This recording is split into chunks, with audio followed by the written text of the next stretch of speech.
The frosted footprints, 12 Deck 2005, Alpine Lodge 1, 12 a.m. on the night of December the 12th, 2005, the Alpine Lodge sat perched on a wind-scoured ridge at an elevation of just over 2,000 meters in the Swiss canton of Valais. The lodge, a timber-clad building of 12 rooms, had been a quiet refuge for backcountry skiers and winter hikers for 3 decades. That evening, a cold front had settled over the region, sending temperatures to minus 15 degrees Celsius and dumping a fine, powdery snow that glistened under the weak glow of the porch lights. The sky was clear, but a thin veil of high cloud muted the stars, and the wind whispered through the ancient pines that bordered the property. The lodge was run by the Marchetti family. Elena Marchetti, 28 years old, 5'6" tall, with dark brown hair often tucked under a knit cap, had taken the night shift at the reception desk. She was known for her quiet efficiency and for the small radio she kept tuned to a classical station, the music drifting into the hallway when the doors were opened. That night, she was alone on the front desk after the day manager left at 11. The only other staff on site were a night porter, a kitchen hand, and a security guard named Jonas Hertig, who patrolled the exterior every 2 hours. At 1:12 in the morning, Jonas made his second round of the perimeter. He passed the back terrace, where a single door led to a narrow set of stairs that descended to a storage shed and a path that wound toward the pine forest. The door was ajar, a sliver of cold air curling into the hallway. He pushed it open and flicked on his flashlight. The beam caught a set of footprints in the fresh snow, each one about 30 centimeters long, pressed into a shallow drift that had formed against the terrace wall. The prints led away from the door, down the steps, and onto the path that disappeared into the trees. Jonas called the front desk. There was no answer. He walked to the reception and found the computer still on, the classical program playing softly, but Elena was gone. Her jacket, a navy blue down parka with a reflective stripe along the zip, hung on the coat rack, zipped up. Her boots, a pair of dark brown leather hiking boots, were missing. A small scarf, a dark red woolen piece, lay crumpled on the floor near the desk. On closer inspection, a faint smear of blood, no larger than a coin, marred the scarf's fringe. The police were summoned at 1:45. Inspector Miriam Zoller, a veteran of the Cantonal Criminal Investigation Unit, arrived by snowmobile 2 hours later, the road to the lodge having become impassable after the latest snowfall. She was accompanied by a forensic team, a dog handler, and a local mountain guide who knew the terrain. The first officers on scene had already sealed the back terrace and begun a preliminary sketch of the footprints. The footprints measured size 9, a UK men's fit, and displayed a distinctive chevron tread pattern, the kind often found in heavy-duty winter boots sold in specialist mountaineering shops.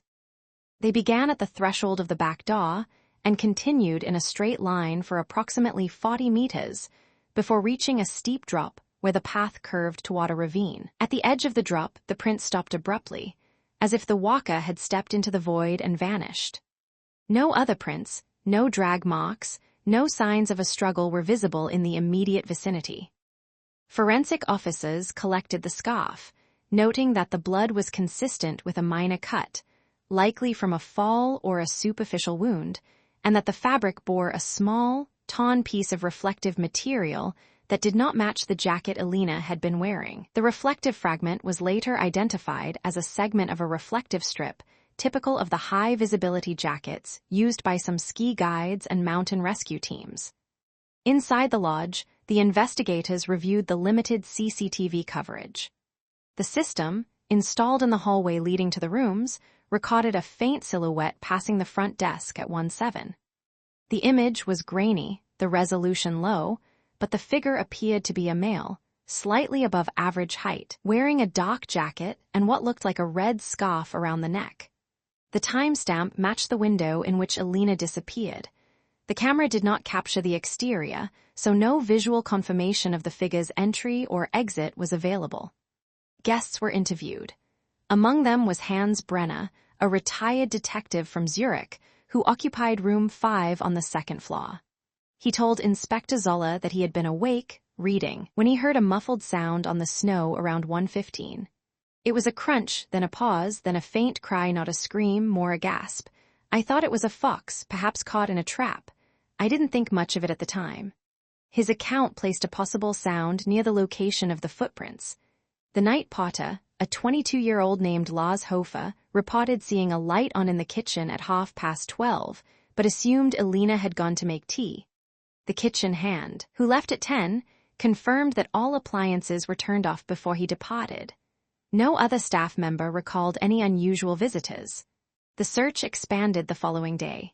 Teams with avalanche probes and search dogs swept the forest and the ravine, but the deep snow and the steep terrain limited their reach. A snowmobile track was discovered about 200 meters from the lodge, partially obscured by fresh snowfall. The track belonged to a local guide, Mark Ayala, who ran off-piste tours for experienced skiers. Ayala denied being near the lodge that night, claiming his snowmobile had been serviced and locked in a garage in the village since early December. The track was later matched to a model used by the guide service, but no definitive link to Ayala could be established. Elina Marchetti was never found. The investigation remained open, classified as a missing persons case with possible foul play. In the weeks that followed, the forensic analysis of the footprints, the scarf, and the reflective fragment yielded no matches against any known individuals in the Swiss database.